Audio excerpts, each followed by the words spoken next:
Hello and welcome friends. इस class में हम जानने वाले हैं वल्नरेबिलिटी स्कैनिंग के बारे में, यानी कि किसी भी वेबसाइट की जो कमियां हैं उन्हें कैसे ढूंढा जाता है। तो ये हम प्रैक्टिकली जानेंगे और ये बहुत इंपॉर्टेंट भी है फ्रेंड्स। अगर किसी भी वेबसाइट की कमियों के बारे में अगर आप पता लगा सकते हैं तो उस वेबसाइट ओनर को बता के उन वल्नरेबिलिटीज़ के बदले में आप अच्छा रिवॉर्ड भी ले सकते हैं। और भी बहुत सारी चीज़ें आप खुद की वेबसाइट को बचा सकते हैं, किसी भी कॉलेज या कैंपस एरिया की वेबसाइट को बचा सकते हैं। तो सबसे पहले हम ये देखेंगे कि वो जो कमियां हैं उनके बारे में कैसे पता लगाया जाता है। एक अटैकर या एक हैकर जो होता है वो इन्हीं कमियों की मदद से किसी भी सिस्टम को हैक कर लेता है। तो मैं बहुत ही आसान तरीके से आपको बताऊंगा।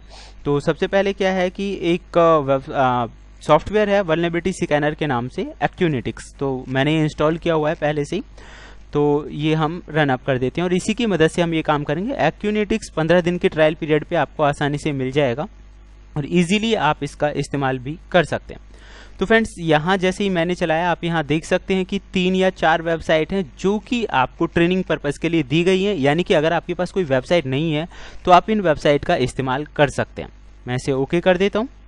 और मतलब अगर आपको अपनी स्किल्स को चेक करना है कि मतलब इस किसी भी वेबसाइट की कमियों का कैसा पता लगाएं, अगर आप कोई भी वेबसाइट लेकर इस पर टेस्ट करेंगे तो वो एक अलग बात हो सकती है। तो डेफिनेटली आप इसकी दी गई वेबसाइट पे चेक कर सकते हैं। तो मैं यहाँ पे न्यू स्कैन करूँगा और न्यू स्कैन करने के बाद आप यहाँ देखेंगे कि ये जो वेबसाइट है पहले से टेस्टिंग वाली पहले से ही आ गई हैं। या फिर आप कोई भी वेबसाइट यहाँ पे यूज कर सकते हैं जिसे आप स्कैन करना चाहते हैं वल्नरेबिलिटीज़ के लिए। मैं इसे नेक्स्ट कर देता हूँ। उसके बाद फ्रेंड्स ये कह रहा है स्कैनिंग प्रोफाइल। आप यहाँ डिफ़ॉल्ट रखना चाहेंगे या फिर इनमें से कुछ भी यूज करना चाहते हैं। तो इसे पहले अच्छे से पढ़ लीजिए। Scanning profile will enable disable different test. तो अलग अलग टेस्ट को इनेबल या डिसेबल करने के लिए।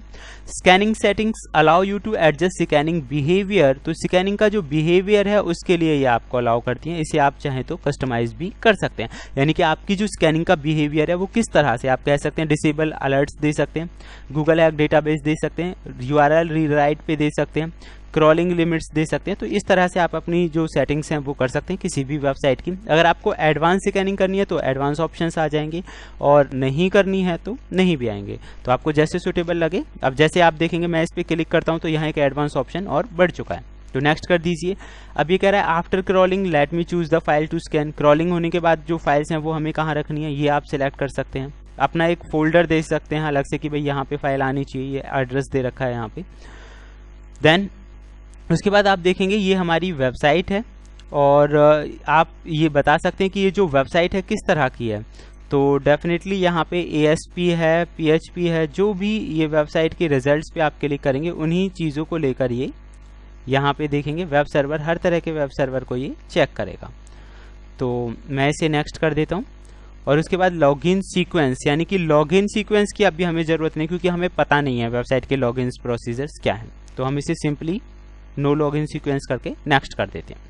उसके बाद फ्रेंड्स आप देखेंगे कि फिनिश ये हो चुका है और आप यहाँ देख सकते हैं फॉन्ट्स गूगल appis.com और इस तरह की कुछ वेबसाइट्स दिखा रहा है। एडिशनल होस्ट ये आपको दिखा रहा है, हम इसे बंद कर देते हैं। सिंपली स्कैनिंग के लिए उतना ही काफ़ी है। और उसके बाद आप देखेंगे कि आपकी जो वेबसाइट है उसके अंदर की जो कमियां हैं, उसके अंदर की जो फॉल्ट्स हैं उन्हें ये यहाँ पे आपको शो कर रहा है। तो आप यहाँ देख सकते हैं लॉगिन पे मैंने क्लिक किया, पासवर्ड आप देखेंगे और इजीली आप यहाँ पता लगा सकते हैं। URL के बारे में जानकारी हमें मिल रही है और पासवर्ड अगर मैं इसे ध्यान से देखूँ तो इस पेज को आप ध्यान से देख सकते हैं। यूज़र नेम एडमिन है और पासवर्ड यहाँ पे G00DP समथिंग करके कुछ आ रहा है। तो इसमें आप बहुत सारी चीज़ों का पता लगा सकते हैं। तो यूज़र नेम, पासवर्ड, लॉगिन से रिलेटेड इन्फॉर्मेशन आ गई, आप यहाँ देख सकते हैं। स्टैटिक इन्फॉर्मेशन हमें शो कर रहा है। इसके अलावा कुकीज़ की इन्फॉर्मेशन आ गई यूज़र नेम में जो है। तो बहुत सारी चीज़ें आप यहाँ देख सकते हैं। पॉसिबल वैल्यू एडमिन, तो मेरे हिसाब से लगता है इस वेबसाइट के अंदर ID और यूज़र नेम दोनों एडमिन है। बहुत आसान से तरीके हैं और अभी इसका जो रिजल्ट्स है फाइंडिंग चल ही रहा है, तो तब तक देख लेते हैं फ्रेंड्स। इन सब के अलावा आप यहाँ देख सकते हैं SPDY हीप बफर ओवरफ्लो इसके अंदर हो सकता है। HTML फ्रॉम विदाउट CSR आप, जो ये वल्नरेबिलिटीज़ हैं इन्हीं का फ़ायदा उठाकर अटैकर्स जो हैं वो अटैक करते हैं। तो ऐसी इसमें काफ़ी सारी चीज़ें आपको मिल जाएंगी। अब ये तो आपको पता चल ही गया है कि बफर ओवरफ्लो इस वेबसाइट पे हो सकता है, जिसके बारे में हम आगे के वीडियोज़ में प्रैक्टिकली बताएंगे कि बफर ओवरफ्लो प्रैक्टिकली कैसे काम करता है। क्लिक जैकिंग के बारे में आपको बता रहा है, ऑप्शंस हैं, पॉसिबल वर्चुअल होस्ट आपको बता रहा है, password type input auto complete enabled, that means password auto complete हो रहा है, तो इसका मतलब सिंपल पासवर्ड्स का इस्तेमाल उसमें किया गया है। और ये यहाँ पे सभी आपको साथ ही साथ इन्फॉर्मेशंस भी मिल रही हैं किस तरह से वो काम हो सकता है। आप यह देख सकते हैं कि उस वल्नरेबिलिटी को कैसे फिक्स करें। मेन इंपॉर्टेंट चीज़ की वो जो वल्नरेबिलिटी हमें मिली उस वेबसाइट की, उसे कैसे ठीक करें। तो यहाँ आप ये देख सकते हैं ऑटो कंप्लीट को आपको करना होगा ऑफ, जबकि इसमें ऑटो कंप्लीट जो है वो इनेबल्ड है। तो ये तरीके हैं। तो फ्रेंड्स, ये था आज का हमारा वीडियो कि किस तरह किसी भी वेबसाइट के अंदर की जो कमियां हैं उन्हें हम ढूंढ सकते हैं। नेक्स्ट वीडियो में मैं आपको बताऊंगा और भी बेहतरीन चीज़ों के बारे में। तब तक के लिए फिर मिलते हैं, देखते रहिए। Thank you and goodbye. मैं ऐसे कर देता हूँ 1